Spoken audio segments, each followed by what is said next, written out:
Hi, I'm Abby.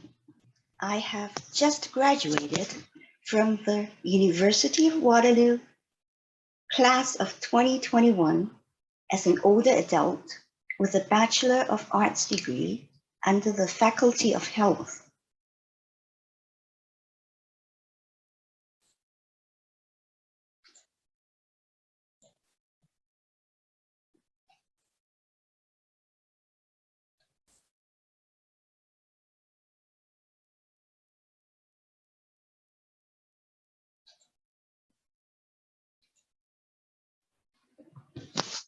To tell you what it is like for an older adult to be immersed in a traditional university, I would like to share with you the stories from 9 older adults.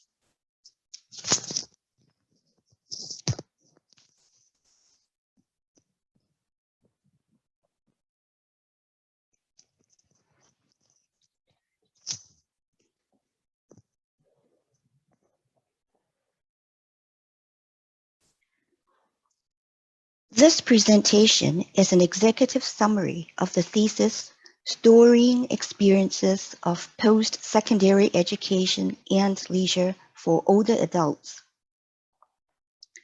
Before I get into the contents, I would like to share that I have won an award on this thesis. I would also like to introduce to you my supervisor, Professor Sherry Dupuy, and the field of Recreation and Leisure Studies.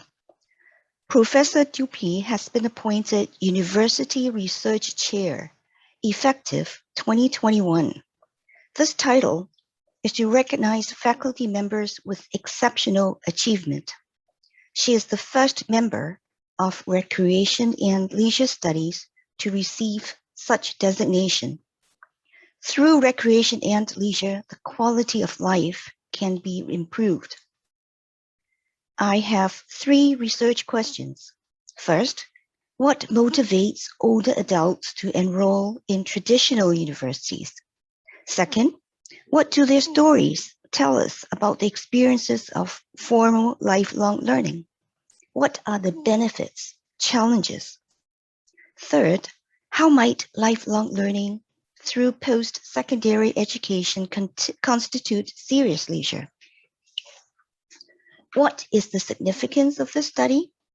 I would like to raise the awareness of the impact of later life learning on older adults, health, and well-being. I would like to reach out to the policymakers to consider investing in removing the barriers for older adults to participate in post-secondary education for a return of lower medical cost in our healthcare system. The thesis is organized into 5 chapters. Chapter 1, Introduction. Chapter 2, Literature Review. Chapter 3, Methodology and Methods. Chapter 4, Results. Chapter 5, Discussion. I am going to include some recommendations here. Chapter 1, Introduction. I would first introduce myself. I am a racialized older adult woman living in Canada. English is not my first language. In the 1970s, I studied at a university in the United States as an international student. When I graduated with a business degree, I immigrated to Canada as a young woman. I worked in Toronto for 40 plus years. I am a baby boomer, a generation born between 1945 and 1965. Before I retired, my life was overwhelmed with busyness, overtime work, family, etc. There was little chance to think about the meaning of life. In my retirement, I chose to enroll in an undergraduate program.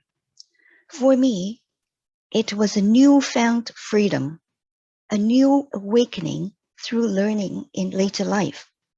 I put in significant efforts into writing exams and completing assignments. I was awarded with the benefits of a new worldview, mental stimulation, and physical health. With respect to aging, I have adopted a positive attitude. Talking about aging, Canada has a wide base in the pyramid. When the baby boomers were young, the baby boomers are represented in the darker shade in the pyramid. By 2030, it will no longer be a pyramid. The baby boomers live longer. They are influential because their health affects the healthcare system. Few, if any, of the existing studies have explored formal lifelong learning as leisure. I hope to fill this gap by exploring the links between formal education for older adults and leisure, serious leisure. I am skipping chapter 2 and go right into chapter 3, methods. I have adopted a qualitative approach by conducting semi-structured interviews. In order to participate in my study, participants had to be 60 years of age or older, currently a student, or a recent graduate. They were kind of self-selected as they responded to my recruitment email. They already had previous careers. Of the 9 storytellers, I have 3 males, 6 females. 3 happened to be registered nurses. English was not the first language for 3 participants. Chapter 4, results. When my storytellers enrolled in traditional universities, they stepped out of their comfort zone. Results showed that the storytellers were motivated to go back to school to nurture themselves. This means they would like to connect and reconnect with self. Those who worked in science and technology fields before wanted to study arts and humanities now. Some go back to school as a way to reconnect with passions they had earlier in life. For the storytellers who were in the environmental stream, they were very passionate about environmental protections. Desiring to make a difference was a motivating factor.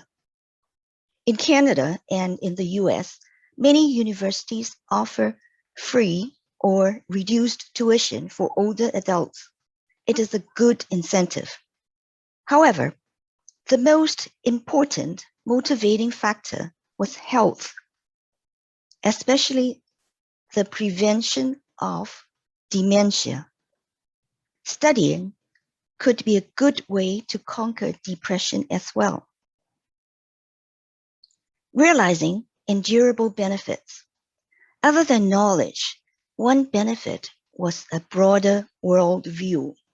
For example, theological studies involved courses that explored religion from different perspectives and exposure to different religions.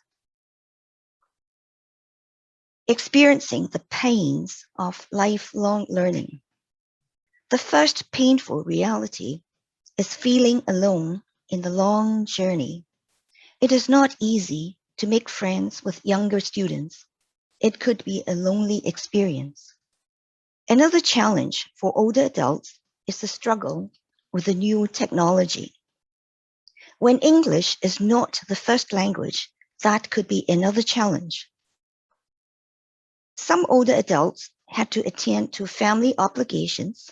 Some had to prepare meals and do housework. Others had to maintain family properties. So, can there possibly be leisure in studying? When asked whether studying was leisure for them, some participants said No, because formal education is too structured or too important to be considered leisure. Many were not sure. For the part which was disciplined, it was not leisure. For the part which was enjoyable, it was leisure. Some participants believed that studying was leisure for them, but not for the younger students.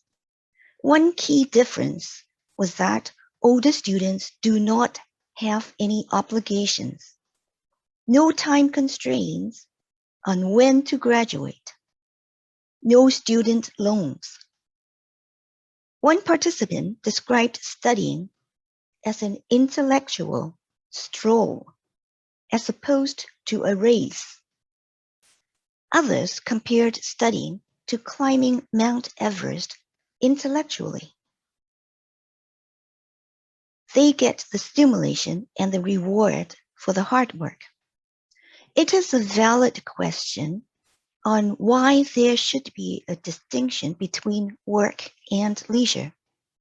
Is maintaining a garden work or leisure? You put in the hard work in return for a beautiful garden. There are elements of both work and leisure. Chapter 5, Discussion. My participants were curious, inquisitive. They were looking for innovative opportunities in later lives to reflect what they had always wanted to be. Innovation can preserve a sense of self. The impact of adding new activities like lifelong learning could make older adults feel active, dynamic, and vital, according to Nimrod and Kleiber.